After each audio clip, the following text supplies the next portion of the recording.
Tauzimuga adapma divsai India tapurar podhe kauma shukurai marhaba Tauzimuga adapma divsai India tapurar podhe kauma shukurai marhaba. Hello and welcome back to another episode of the One Sacred Pause podcast. I'm your host, Jessica Winderl, and today I have some beautiful yogis, some friends of mine, and we are going to chat all about sacred relationship. We're going to talk about Ayurveda. We're going to talk about ancient wisdom for the modern yogi. So I am so happy to welcome Damodar and Radha. Welcome to the podcast. Thank you for having us. It's a pleasure to be here.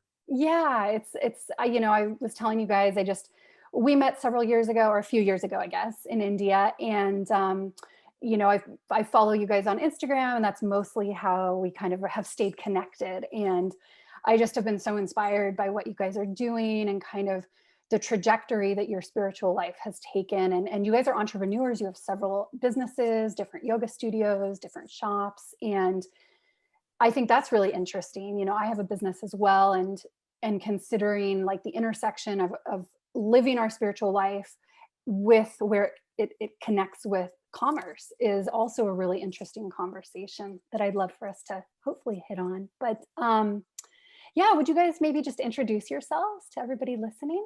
Yeah. Would you like to go first? No, go ahead, please. You sure? Yeah. Okay. Well, we can introduce each other separately and as a whole, because we run the business together as a couple. We're married, and we're also in the same spiritual path together, and we run a business together and do a lot of service together.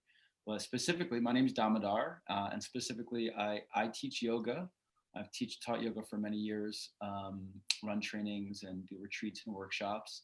And in the last few years, I've been spending a lot more time doing coaching work, specifically relationship coaching, and then also individual life coaching. And as you'll come to see, we do a lot of other things. I also am a massage therapist. I've been doing massage for actually longer than teaching yoga. And I also teach spiritual wisdom from the Bhakti tradition as well. So, and that kind of moves into some of my coaching, but sometimes doesn't. So there's but it's sort of one of the main aspects of that kind of overarches our business, our spiritual life, our spiritual belief systems and practices. So that's what I do. And I also run a yoga studio as well, and run the business, the brick and mortar, the background stuff, the boring accounting stuff. I know, and it's so funny because a lot of people listening, like, we know how hard it is. I've managed yoga studios, how hard it is to just like have that be your main business. And you're like, oh, and I also just happen to manage and own a studio. I know, when I say it, I'm like, it's too much. And we've been blessed actually to be able to do so much. But right now we're actually in the phase of sort of trying to be a little bit more focused, because we do a lot and we love it. But we notice that, and for the listeners out there, in terms of business, if you have a lot of interest in your dynamic, it's exciting, but usually something will be sacrificed. You can only do so much with so much time. Mm-hmm. So figuring out what that is, or how you create leverage, or how you employ other people to help you. And, that's something we've been talking a lot about recently, because we have that, we love to do that. We love it. We're like, we're do more. People. Yeah, let's do that. Let's do this workshop. Let's go here. Like, oh, this is so interesting. But, especially we get a little older, and it's like, oh, like, how can we go maybe not as wide, but continue to go deep in a few areas. Yeah. Yes, we definitely wear more hats than the two that you see here. My name is Radha Priti, and I am an Ayurvedic practitioner. I'm also a Reiki master, and I do specialized intuitive energy medicine practices. It's kind of my own combination of herbalism. I went to school for Western herbalism first, and it's a passion and love of mine. I'm a gardener. I love to be out in nature. So I kind of incorporate these three practices together for the most of my clients, and then I have a full product line, and it's called Bhava Wellness. And everything. And your packaging is gorgeous. I love it. It's all her. She's a mastermind. Oh, creatively. thank you so much. We have great teachers. Yeah, so that's been a big focus of ours, is, creating and growing this product line, and it's it's available in multiple stores around the country and now even around the world, which is really cool. We've got some of our first international businesses carrying our product line. Oh, congratulations. That's amazing. And then we have a brick and mortar here in Tucson, Arizona. And yeah, it's a shop that we love to support other local makers, other medicine makers. So. And it's a sort of a community space as well. So we have a yoga studio in Philadelphia that also does a lot of community workshops and events. And then also here, of course, COVID has changed that, but the pandemic, but in Tucson, we do a lot of, our vision is that, how can we create a safe space for healing? We have our some of our specific interests and our tradition, but that doesn't mean that we limit it to that. We're very wide and just offering a space for people to be exposed to various ways to connect to themselves, to the universe or the divine, however you might want to say it, and connect deeper to their own ability to heal and be in better relationship with each other and the world. Yeah. So important, especially right now. So I'm closest to Oslo. I moved from Oslo to the mountains here in the Scandinavian Alps of Hemsedal. And we've been in a lockdown now for our second lockdown or third lockdown, I don't even know, for about 4 months. And there's really no end in sight here. And so our lockdown started March 12th. And so we're coming up on a year, and, it has irrevocably changed the yoga community and the industries globally and in the US, of course, in a lot of ways, and then in Norway in a lot of ways. How have you guys, your mission and your passion and your dharma is to create community space. So how has COVID impacted your ability to live out this mission?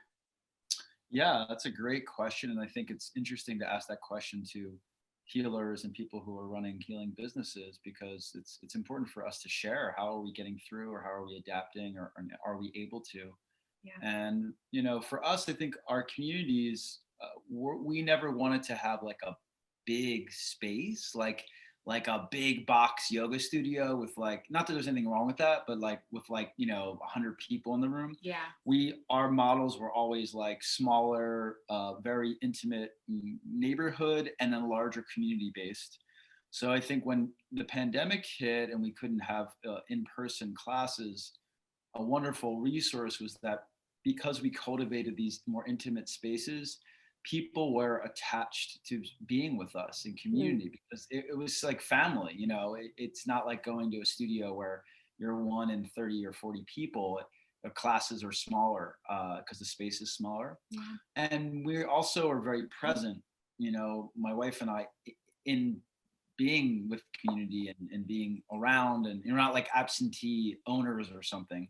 So we're always on the ground there with people, talking, hanging out. So I think, and we have teachers also that are in the same way. In Philadelphia, a lot of our teachers are even local to the neighborhood that we're in.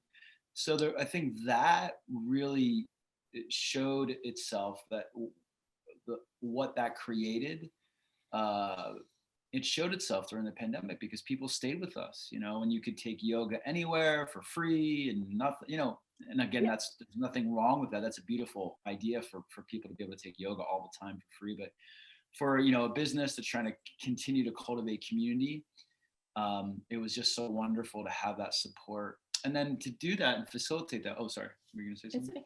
And then from on the side of our brick and mortar, our shop, and being able to, we had to close for a little while. We'd always wanted to have a little bit more of an online presence anyway, and we had started that, but that takes a lot of work. A lot of back end work, that if you're already wearing so many hats, who really has time to do that unless you're paying outwardly for it? So a little bit of extra, and I'm talking a little bit of extra downtime, actually provided the space for us to grow in other aspects of our business that we wanted to grow in, but we couldn't see the like end in sight, you know? So that was really helpful. Yeah, it was sort of a silver lining of Yeah. sorts, you know, yeah, and also with our, you know, online workshops and presentations and community like sanghas, like I do weekly sanghas, like a Bhakti sangha. Sangha means like community in Sanskrit, like a time to talk about spiritual subject or healing subjects. Yeah. And then I do a men's emotional connection circle every week, and then those have actually grown, you know, because I think, I think because we can reach each other online, but I also feel like, you know, people are in a materially devastating situation. There's two ways to go. It's either like you freak the F out even more, which, you know, don't worry, I did. But you also can be like, oh, well, what is this showing me? Like, if I can't depend on the things that I thought I could depend on, what am I depending on? Can I depend on anything? So I think that creates for many, and has created for many people, a sense of inquiry into spirit or themselves or their healing. And I think that for our business, that's across the board. It's not just limited to like getting to know ourselves as a soul. I think it also is like, oh, like, how can I heal through herbalism and Ayurveda? Like, how can I build my immune system now or take care of my body now that I, you know, in a time where, you know, people are getting so sick. So I think there's a wide gate here with our business of people are like, oh, like I have this window to connect and heal more. Yeah. If it's herbalism, if it's, you know, spirituality, if it's yoga, if it's, you know, relationship, getting better in their relationships, because I do relationship coaching. And if you're in a pandemic and you're in quarantine with someone and you're usually at work and then come home and hang out and you're with them all the time, that changes the relationship a lot. There's a lot of stuff that comes up. So there are definitely these, you know, these silver linings that I think we shouldn't be guilty about. We should say, well, let's take advantage of them. Let's really step into them now and try to see them at least and step into them. I think that's so wise on so many levels. And there's just a lot of layers to what's happened. And you guys spoke to the spiritual side of what's been evolving the last year. And then you spoke to the entrepreneurship of what's been evolving the past year. And, you know, it's really interesting to watch all of this unfold and the different choices that different yoga teachers make, that different studio owners make. And there's been some businesses that have completely been devastated and shut, and they've been left in a lot of debt, and, you know, are just like, how do I recover from this? And then there are some businesses in the yoga and wellness and health space that actually have thrived during this. And I think there's a couple of reasons for this that you touched on, Damodar, is that people are seeking this out. They're like, okay, my life before wasn't working. And now I have this time and space to really evaluate on a deeper level, like, okay, why am I maybe still unhappy in some areas of my life? Or why am I maybe feeling unfulfilled in other areas? And so now there's the opportunity to ask these questions and go seeking out some answers, which we all know the answers are already inside anyways, but we need that kind of external mirror to help us with the inquiry process, especially in the beginning. But then from the entrepreneurship side, it's almost, I talk with a lot of my friends and the people on my team here at the Atman Yoga School, where it's almost like the Wild West in terms of what the new landscape is going to look like. And the old rules have been thrown out the window. I mean, all these big yoga chains closed, have filed for bankruptcy. And you guys were really intentional on having your business from the beginning be this like small, local, very strong community base. And that helped you survive and thrive. And for my business, I know I also have made it through without too much of a problem because of my business model as well, where I'm not based in a brick and mortar. And I had intentionally, when I started my business in 2015, created it so that it was portable. And I wasn't tied to, okay, how do I keep the lights on? Okay, what happens if I don't have a big membership group? And so for me, it was okay. I mean, it's never easy when there's a global pandemic, and I had to cancel a ton of trainings and move some trainings online, which I didn't like to do, but that was the only option. And I have seen now how hungry people are for community, and that's my number one core value anyways. But now it's, especially when our lockdown's been going on for so long, it's like people, we don't even know, we can't remember what it feels like to touch another person, or to talk without a mask, or to talk when you're not like having to yell like, how are you, like, 2 meters away. And so I think it's an interesting, from the business perspective, it's just like, how do you keep your heart in your business while also thinking outside the box to be successful financially, so that you can continue being a service?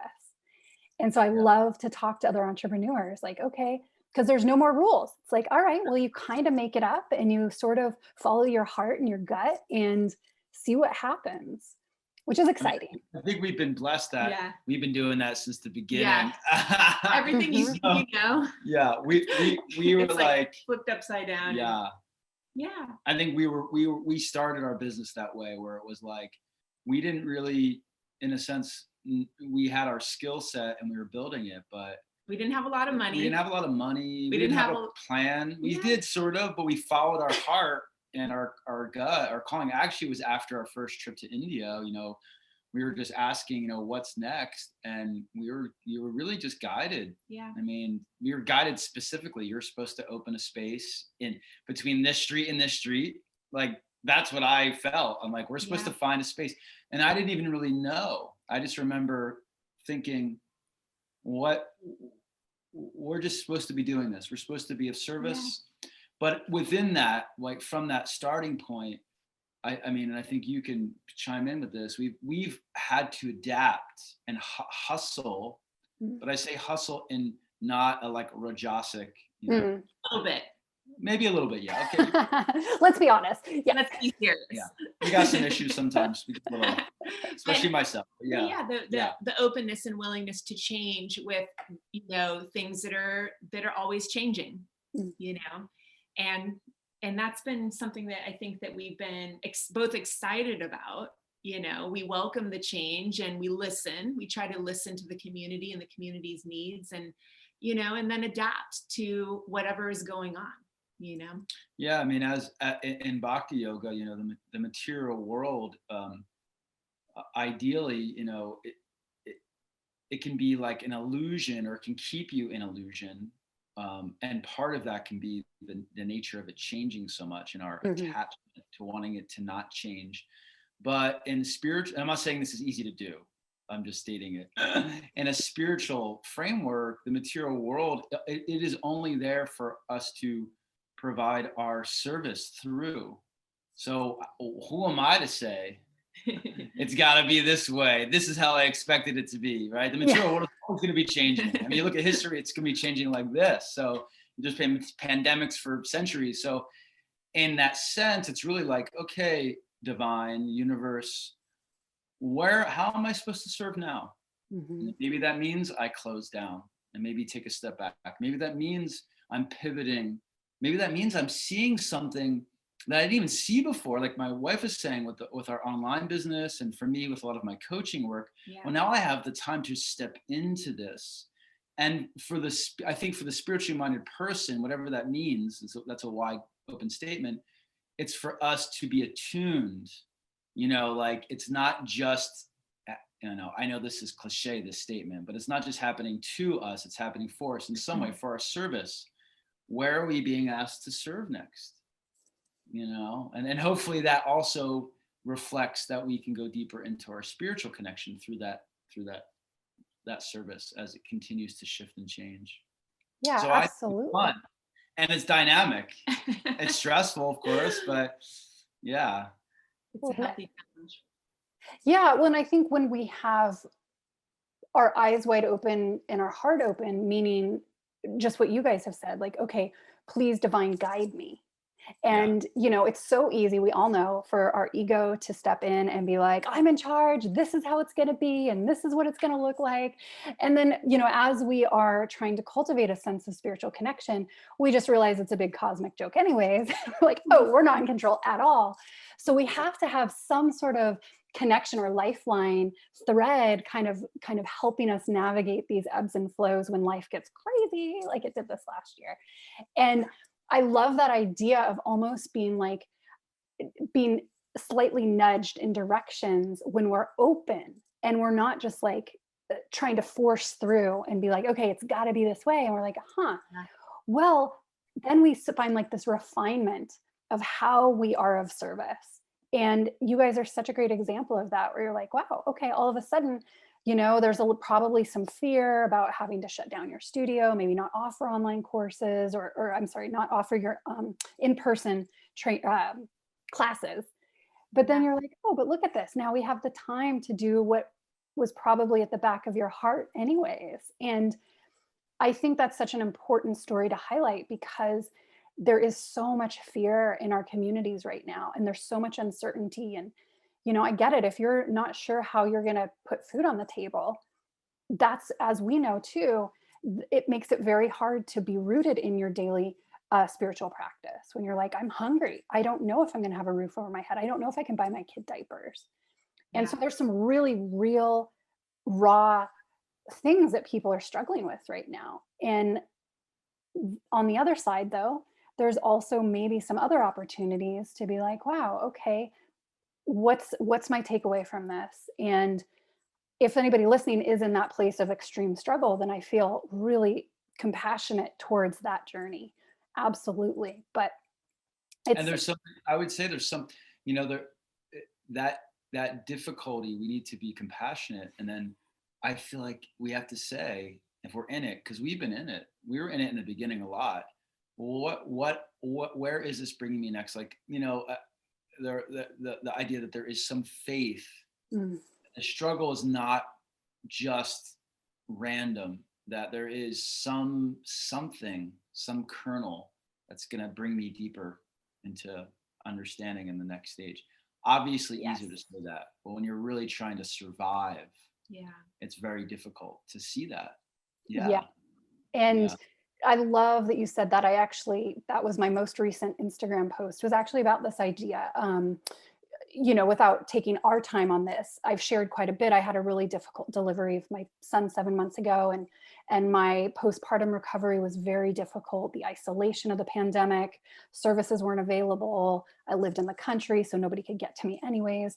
And when you're in the middle of something, we weren't worried about food, we weren't worried about diapers, but the emotional turmoil was very real and very raw. And I do have such a strong connection to my personal faith, where, okay, this is dharma, this is karma. There is something here for me besides just the pain of the struggle. And so for me, that does help me in the big picture. But when you're in it and you're just like, what the fuck is going on? And it's so painful, and it's so true, like suffering. And so but then isn't that the blessing though of our spiritual life, is that even when we feel those, and we can suffer and have faith. We can be in pain and we can be looking forward to something brighter. And I think that's kind of this promise that we can get when we've cultivated a sustained practice. And it's not just like. I was going to say, like, just to my reframe of that is that, like, pain is inevitable, but suffering is optional, because pain will happen to all of us.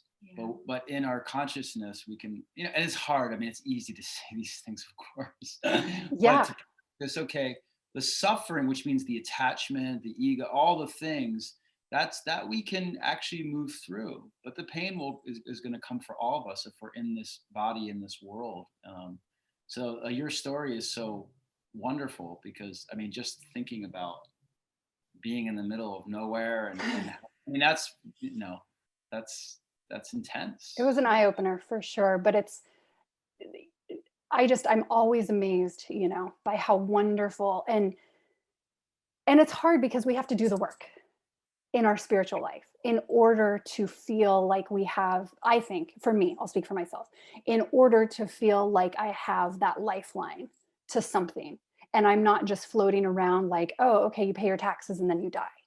Yeah. There is a point to what we're here to do. And I truly believe that each and every one of us is here because we are meant to be here. And everybody has a story. Everybody has something awful that's happened in their life. Everybody has something wonderful that's happened in their life. It's just the lens or the perspective through which we view our experience. And I think that's, the Yoga Sutras talk about this a ton. And it's the quality of the mind that dictates the quality of our experience. And so I'd love to ask you guys, because I know in the Bhakti tradition and japa meditation, and I love japa, but you guys I know are very rooted in your practice. Can you speak to like what your experience has been with the fluctuations of the mind, and when the fear comes up or when the pain comes up, how your meditation practices have been there? Go ahead. Would you like me to share? Sure. Okay. Yeah, I mean, I think for me personally, the japa mantra meditation has been like a bit, like you mentioned, lifeline. It's definitely been a lifeline for me.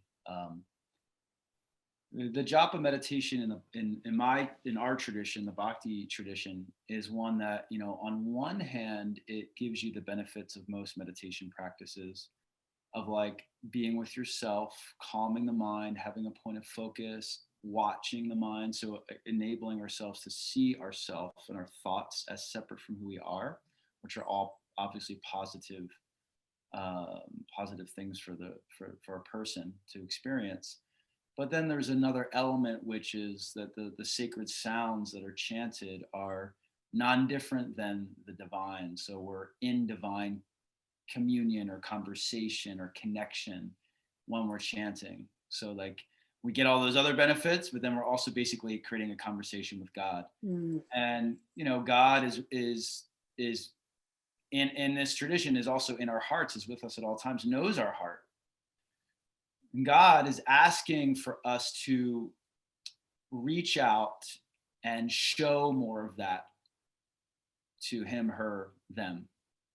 So for me, during a pandemic and during times in my life where I've struggled, I have felt held and guided, and when, ask my wife, when I'm left to my own devices, I can get in my head, or especially get in my ego. A good example is that when we relocated here, and I've been teaching yoga for many years, and we opened a yoga studio, and the classes were, they were slower than I'd imagined. I was new to this area.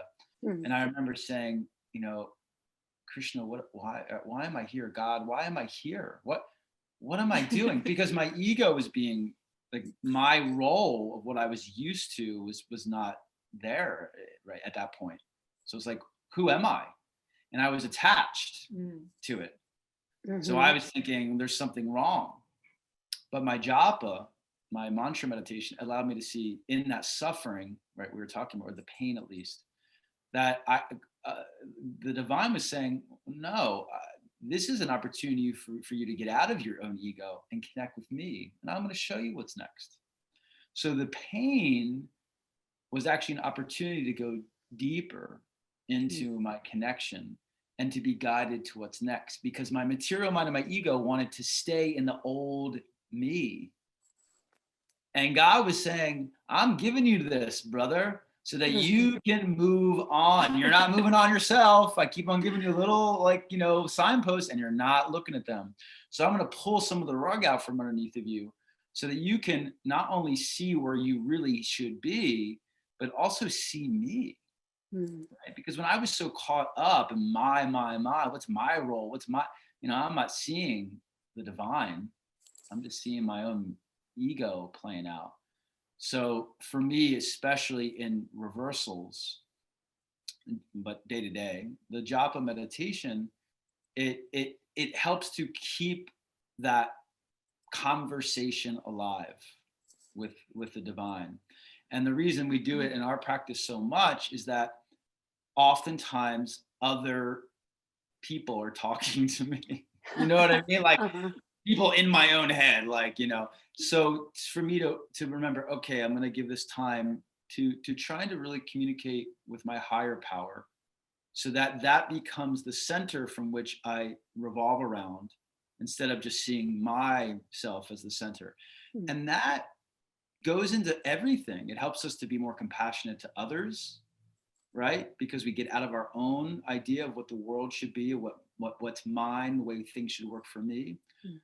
And it allows us to see, hopefully, that divine presence in all, and witness that, and continue the conversation that we did in the japa in our daily life in the world.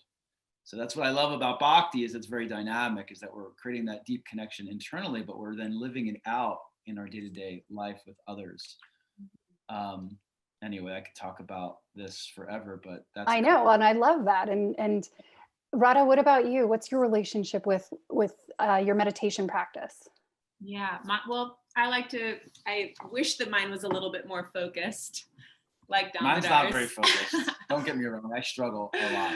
Yeah, I think somebody of being of primarily Vata Pitta nature. Me too.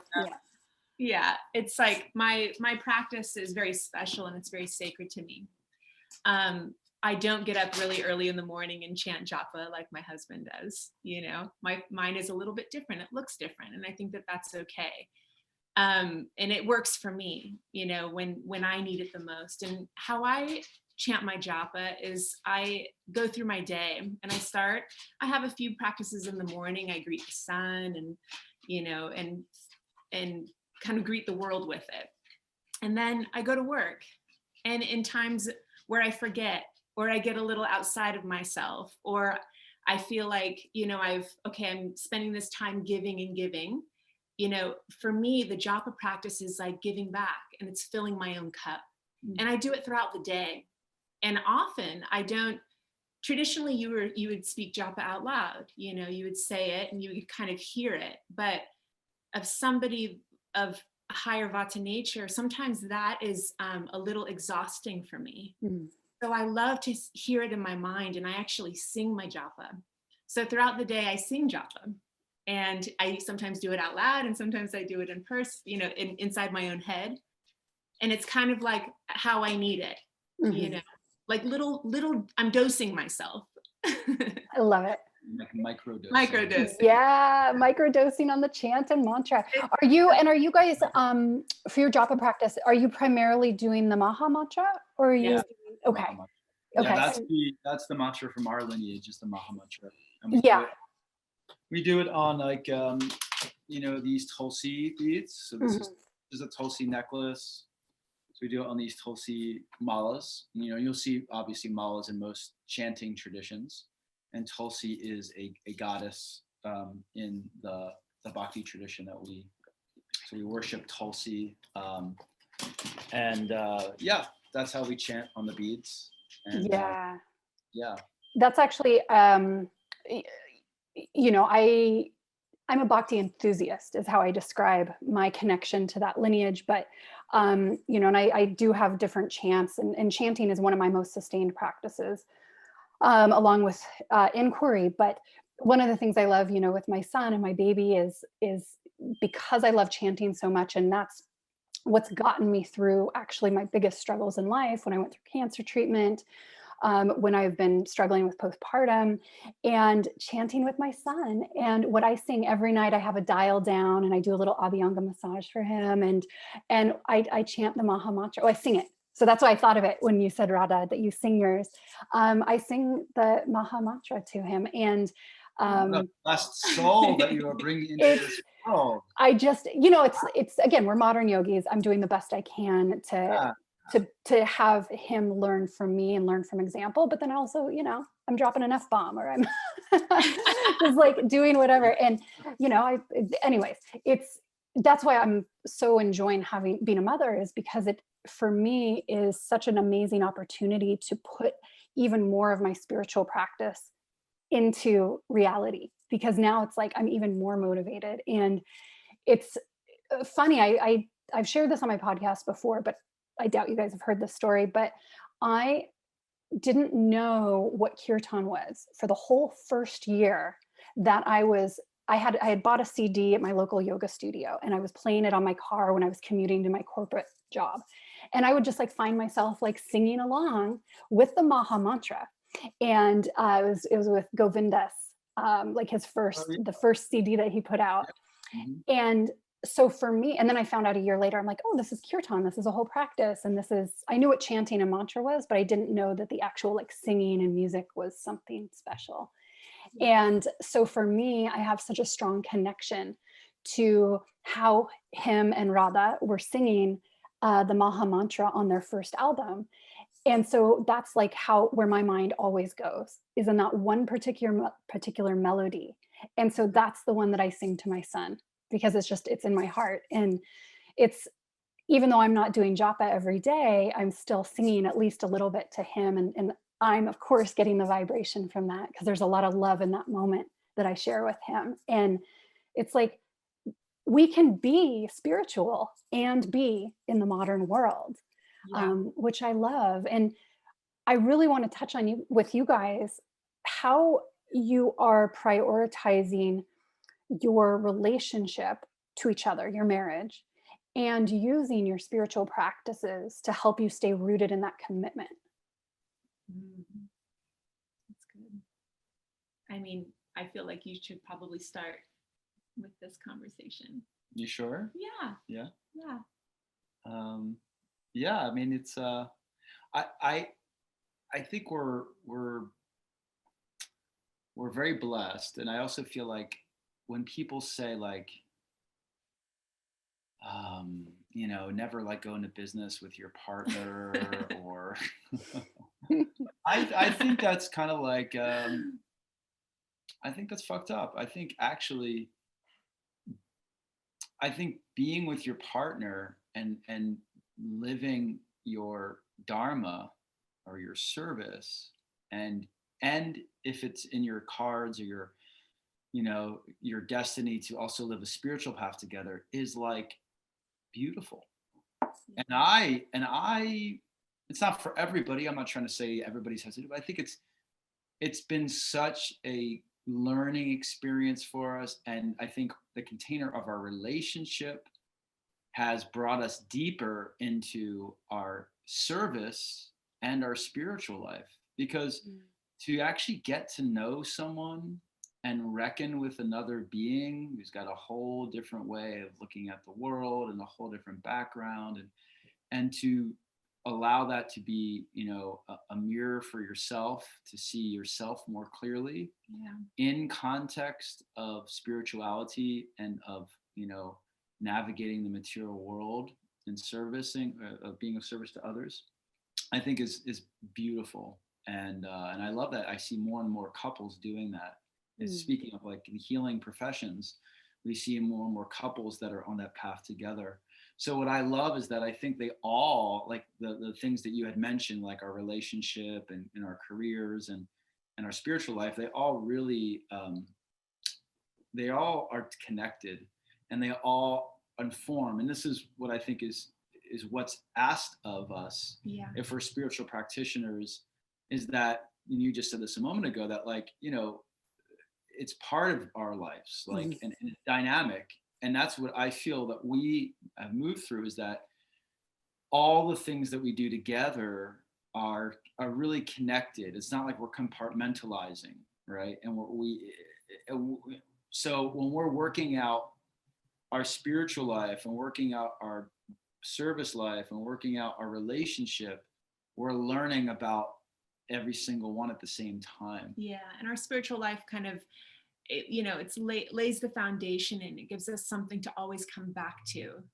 There's always a center. Yeah. That when whether it's work that gets a little out of control, or or we're overworked, so we're at each other because we're tired. We have our spiritual life to always ground us. And if we didn't have that, I don't know where we would be, honestly.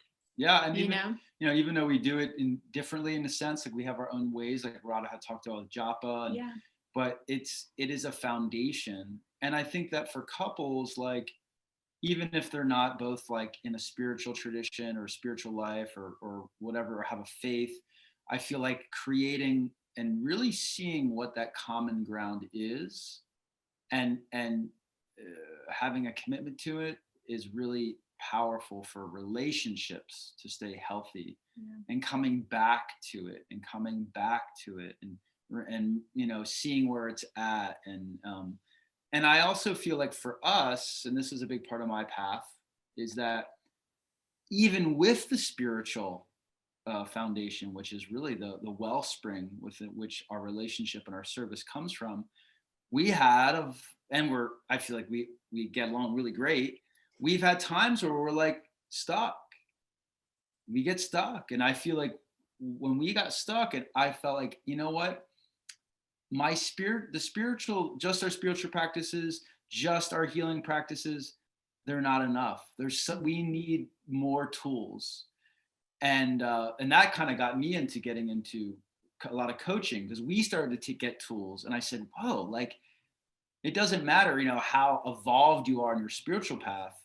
If you don't have some relationship tools with another being, like, you just going off and meditating is not going to solve everything, So just praying is not going to solve it. So when we develop those skills, and this is inspired me to start teaching them, I was like, whoa, not only does this like make our relationship more exciting and dynamic, but it aligns us with our spiritual life even more, because it allows us to treat each other well. It allows us to really treat each other with love and compassion, even in conflict, even in the difficult moments. So I just wanted to bring up that part from my perspective has been really important, that just spiritual relationship, that is so powerful, but I think couples need more. Yeah. I think having both, when you have a practice of being able to go inside in your own way, self-regulate yourself, and then also connect to something higher, individually and together. And then on top of that, have tools within which to deal with conflict. Yeah.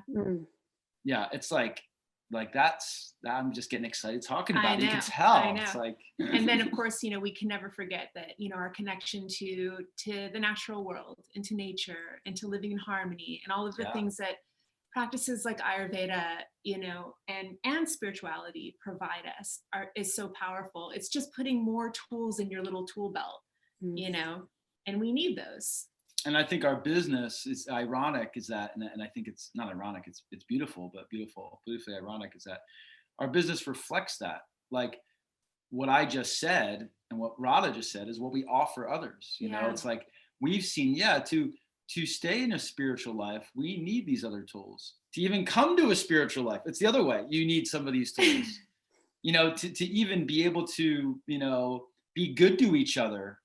We need some of these tools. To be good to ourselves, to balance ourselves, we need certain tools, and all those, they all coincide. It's so exciting. So I think that's a beautiful thing about the world we're in, Jess, is like, we all like are healing ourselves to be of service and heal others. And it's like that exchange, and that's ever evolving. And that's exciting, is that, wow, like I'm learning more about myself, and I can then from there offer that. So I think if we're doing that, if we're teachers, if we're in service, we always have to be evolving. We are responsible to always seeing, okay, where am I being led next? Where do I have to see the darknesses in my own heart, the blind spots in my own consciousness, the blind spots in my own relationship? I was doing a spiritual path, we both were, and there was parts of our relationship where I would like think the way I'm acting right now is not in line with my spiritual path. Like that's a red flag. And I needed other tools to reconcile that, and yeah. And that is we can never forget the importance of having our teachers too, and people that are guides, that we can, teachers need teachers. Yes. To be able to have that support, and that lifeline, and to not call us out, but call us forward. Yeah. To be like, yeah, you need to do more. Like, Yeah. that's a blind spot, or maybe you should look at that, you know.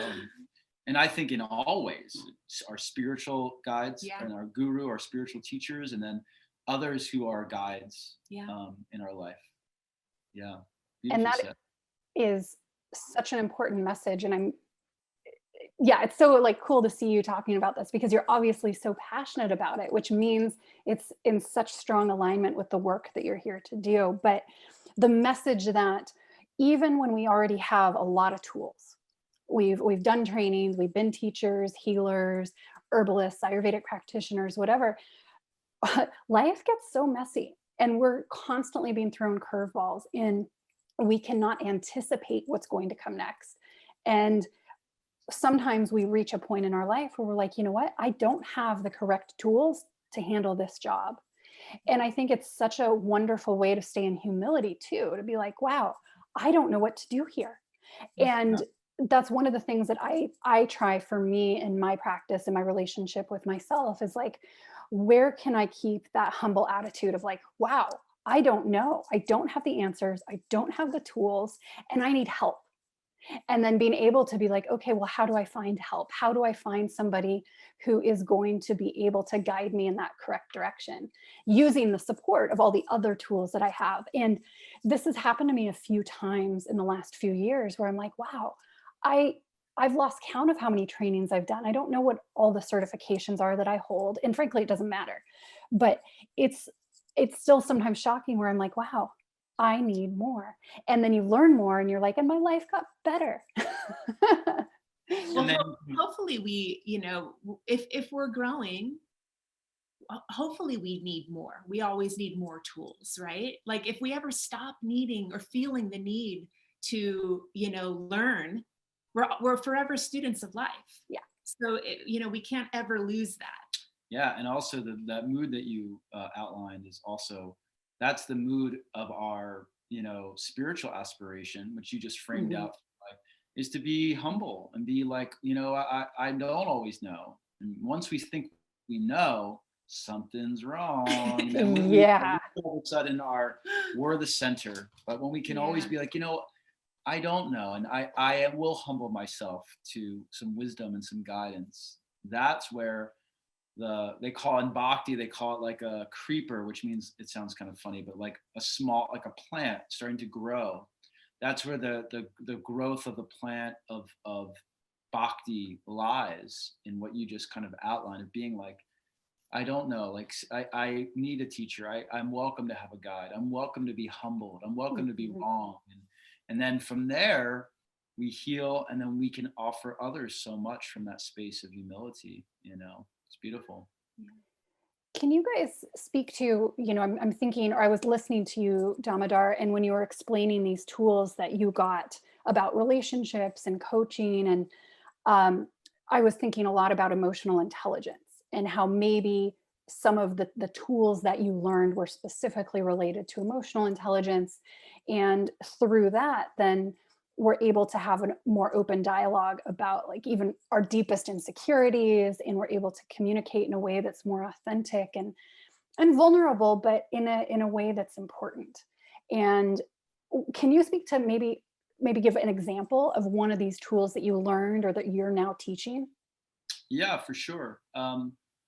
You know, one of the tools, or like, I guess we could say it's a kind of combination, but I'll talk about it generally, is kind of what you were just saying, is like taking the time to, and meditation can help with this as well, or be like a corollary, but taking the time to actually be with our emotions. Mm. So to create emotional intelligence, we have to be with our emotions. So we don't want to be the emotion, like I'm an angry person, or I'm a what, you know, anxious person, but we want to be with them in such a way that we can start to see them clearly, move through them, and find what they're trying to show us. Because a lot of times in our communication, we are reactive, and the emotions we feel might be pointing to deeper needs, or deeper inequities, or deeper traumas, right, within ourselves. So we have the ability, and so one meditation I teach is to be able to be with our emotion and actually create a number for it. Like, am I in the emotion, but am I still centered? Or is it starting to hijack my ability to be with others, to act compassionately and productively? And then to name the emotion. And for many people, we don't suss out what is the actual emotion we're experiencing. You might make a blanket statement of what it is, but we don't really know. And there's ways to outline this. There's like wheels of feelings or wheels. Oh, it's amazing. Yeah. I Yeah, love or you, that wheel. yeah, you can become intelligent. You can be like, well, what am I really feeling? Because in relationship, especially, sorry, there's some noise in the background. In a relationship, especially in conflict, we usually default to like a limbic system, like the lizard brain, part of our brain where it's like fear. It's like deep and really overpowering. So for emotional intelligence, we want to actually start to get into the subtlety. Where is this really coming from? What is the emotion? And then from there, we see what is the sensation it's creating. So am I feeling chaos? Am I feeling shortness of breath? Am I feeling contractive in my body? So this is the bodily sense. Am I feeling expansive in the body? Am I feeling hot? Am I feeling cold? So now we're starting to say the number, what the emotion is explicitly, what am I feeling in my body? And then finally, what are the thoughts it's creating? So if you are a meditator, this will be a little bit easier for you, of course, but what are the thoughts this emotion is creating? Are there stories, right, that are happening usually from past relationships or childhood? What are those stories? Because when you are in a conflict, all those things are happening like this, like, I mean, in a second. So for us to become emotionally intelligent, we want to start to spend time to be with those emotions and suss all the things out I just talked about. So that instead of just reacting, we could say, okay, I'm feeling this way again. That means that emotion's coming. I know from past experience that it hijacks me. And I also know it plays out a story of thoughts. And we have to decide, is that story the story I want to perpetuate? I just had this situation with a loved one where I realized his statements for most of my life created this reaction. And I just would react for years. But because I've been practicing, I actually took a step back and was like, wait, this is what it creates in me. This is the story it's created in me. And now I have the agency to start to rewrite that story. Okay, so that's one example. And the final part of that is also finding a resource, which means, is there something in my life, in my world, that I can connect to at that moment to do that whole process, right? Like you just said earlier in the show. And I know it sounds trite, but it's very powerful. Maybe I need to just close my eyes and take some breaths. Because the eyes, as you know, if you're in Ayurveda, they're the space of judgment. They're the space of like comparison. They're the space of reactivity. So if we can close the eyes and go inward, we can start to say, okay, let me separate from my reaction just for a moment, go through the meditation I just outlined, and then have more resource. And then finally, and then I'm done talking. It's like practice. I know I'm a talker. It's the Italian American. It's like practice. And what I give, I'm not even into sports, but it's like if you were a quarterback, okay? And you're a quarterback and you have to throw the ball, you have to scan the field and throw the ball to a receiver, but there's a 300-pound person running at you. Now, if you just did that out of nowhere, like if I just went into the field and did that, I'd like run away or I'd scream or I'd, But if the quarterback practices over and over in an intense situation, what do I do? What can I see? It's the same thing. In conflict and times when emotions are high, we beforehand take the time to practice, to refine how we respond so that when we're in it, we have more resource. So that it's almost like the emotional intelligence is akin to like working out that physical mental body. Yeah. So I think it's real important. It's a great resource for people. And you'll notice that even if you're in a spiritual tradition and you're doing your spiritual practices, we get triggered. Oh, You know what I mean? I mean, come on. Like, you could go off and be in your corner and get centered, but like when someone else is there and you have to figure out what are the emotions telling me about myself? How can I be there for the other person? I mean, there's so much, you know.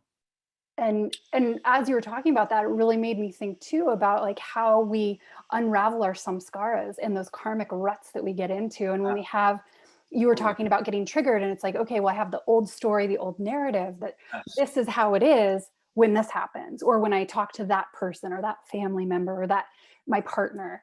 And so I love that so much. I think that's such an amazing practice to start to just even be aware of where we have habitualized thoughts, patterns, and behaviors, and be like, whoa, time out. What's really going on here? They're in the body. Yeah. So a lot of science of emotions and trauma, they get held in the body. And sometimes the body reacts first. You get like a feeling. So then also being attuned, I'm feeling that again. You know, it's. And Ayurveda. Ayurveda, yeah. It all comes full circle, which is just like not a coincidence.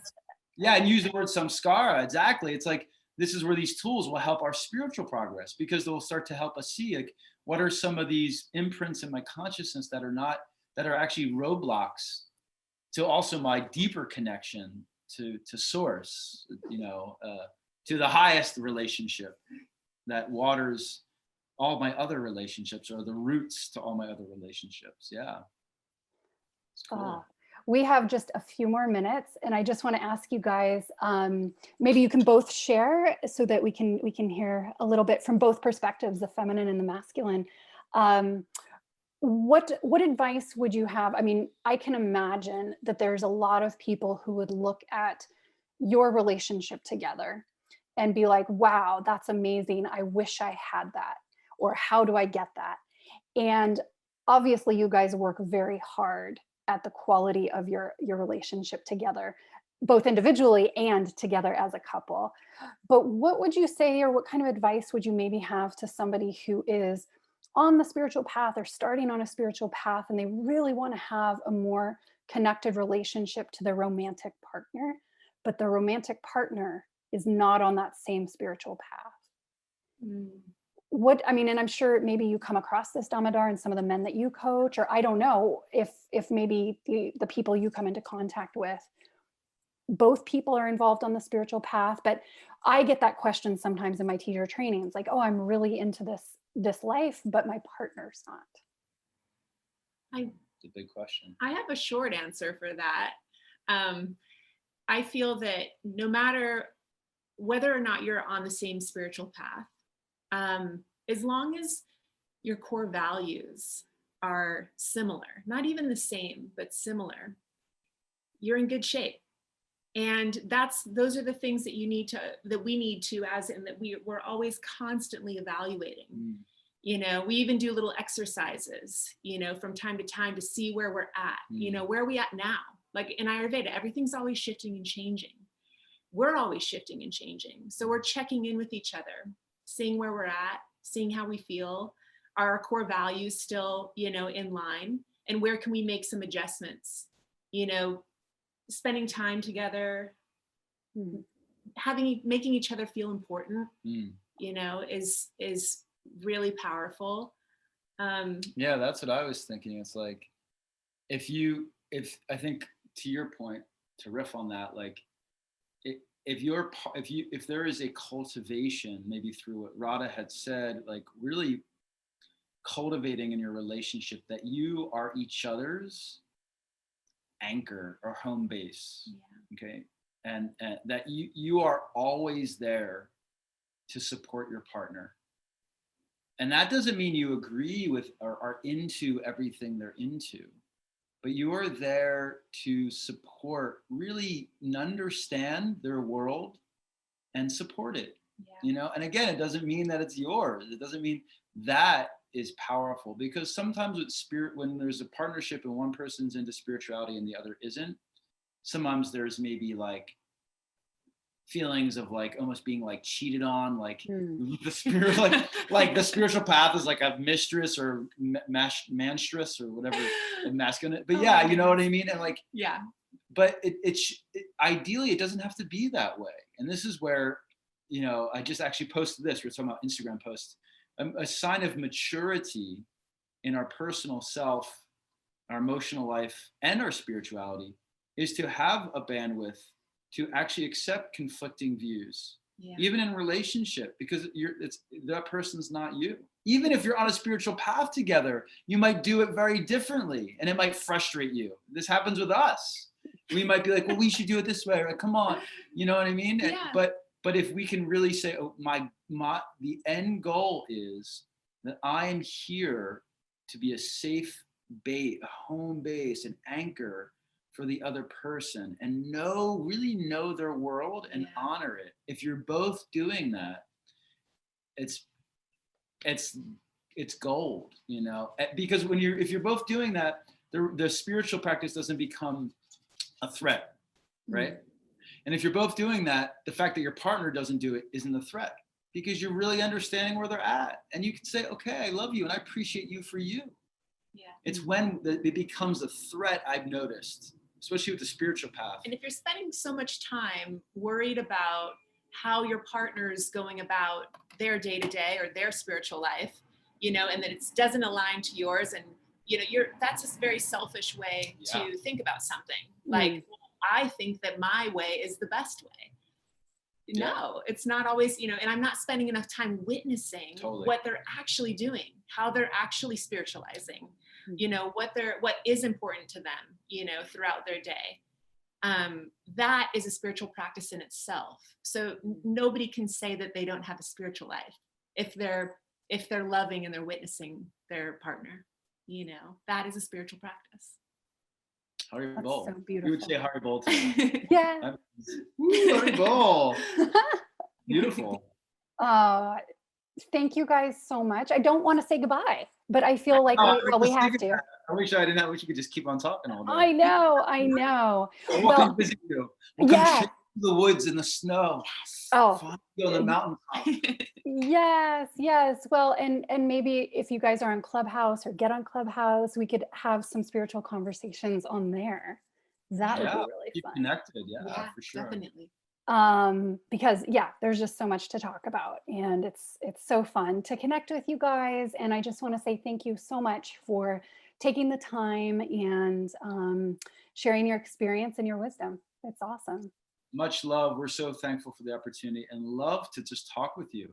Yeah. Hear your wonderful stories and just jive. Thank you so much. Yeah. Have a great rest of your day, and we'll just be in touch.